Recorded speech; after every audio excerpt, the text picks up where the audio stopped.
NTA पर शिक्षा मंत्रालय का एनटीए पर एक्शन हुआ है। ये बड़ी खबर आपको बता दें, शिक्षा मंत्रालय की ओर से एक्शन लेते हुए एनटीए के 47 अफसरों को बर्खास्त किया गया है। कानूनी और आपराधिक कार्रवाई भी होगी, इसकी भी तैयारी है। कुछ और अफसरों पर भी कार्रवाई होगी। 1 महीने में एनटीए का पुनर्गठन होगा। एनटीए के आउटसोर्सिंग सिस्टम में बदलाव होगा। ये बड़ी खबर इस वक्त आपको बता दें, एनटीए पर शिक्षा मंत्रालय का बड़ा एक्शन हुआ है। 47 अफसरों को एक साथ कार्रवाई करते हुए हटाया गया है।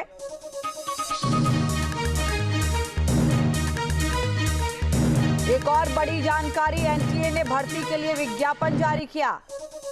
एनटीए में 4 वरिष्ठ जनरल मैनेजर की भर्ती की जाएगी। चारों पदों पर शुरुआती नियुक्ति 3 साल के लिए होगी। एनटीए में 16 युवा प्रोफेशनल्स की भर्ती की जाएगी। युवा प्रोफेशनल्स की भर्ती 2 साल के लिए की जाएगी।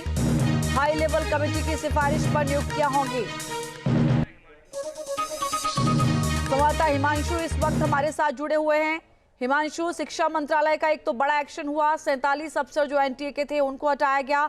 दूसरा, भर्ती के लिए विज्ञापन भी निकाला गया है।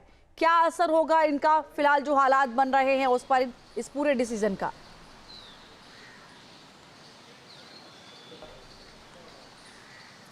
देखिए, जो डिसीजन लिया गया है ये पूरा एक तरह से सवाल जो प्रशासन के ऊपर खड़ा किया जा रहा था, जितने भी स्टूडेंट्स हैं उनकी तरफ से कहा जा रहा था कि सिस्टम को बदलने की जरूरत है। तो जो सिस्टम को बदलने की बात कही जा रही थी, ये उसी का एक्शन का रिएक्शन देखने को मिला है कि पूरा सिस्टम बदलना है। और इसी वजह से एक बड़ी कार्रवाई एनटीए की तरफ से 47 अधिकारियों को हटाकर, अफसरों को हटाकर ये मैसेज देने की कोशिश की है। जो स्टूडेंट्स की मांग थी कि सिस्टम को बदला जाए, तो सिस्टम को फेयर करने का ये तरीका अपनाया गया है। और यही वजह है कि नई तरह से नई भर्तियों को उसमें अब एनटीए में किया जाएगा, ताकि सिस्टम पूरी तरह से ट्रांसपेरेंट रहे और किसी भी तरह से पेपर लीक की जो अब तक की खबरें निकलकर सामने आई है, पेपर लीक अभी बीच में नीट का हुआ, आगे भविष्य में इस बात की पुनरावृत्ति ना हो, इस बात का इंश्योरेंस स्टूडेंट्स को दिया जा रहा है, इंश्योर उनको किया जा रहा है। लेकिन स्टूडेंट्स भी अपनी मांगों को लेकर अभी भी अड़े हुए हैं। जिस तरह से उनकी लगातार बैठक हुई है और कल भी वो जेपी नड्डा से उन्होंने मुलाकात की, अपनी मांगों को रखा, जिनमें से 2 मांगों को मान भी लिया गया है। तीसरी मांग पर आज विचार विमर्श किया जाएगा और 12:30 बजे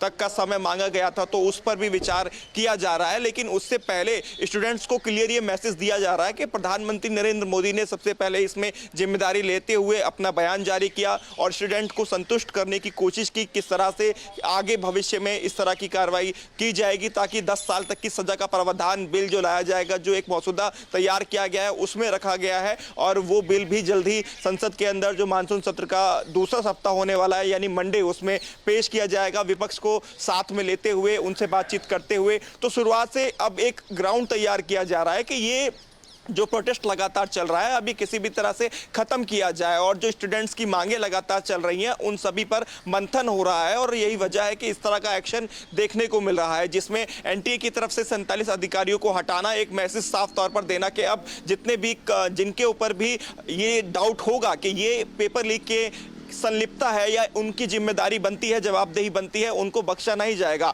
उन पर भी कार्रवाई की जाएगी। और फास्ट ट्रैक कोर्ट की जो बात थी वो प्रधानमंत्री नरेंद्र मोदी ने, धन्यवाद आपका मेरे साथ जुड़ने के लिए। एक बड़ी खबर जो इस वक्त आ रही है वो अपने दर्शकों को बता दें, पेपर लीक मामले की जांच के लिए एसटीएफ का गठन हुआ है।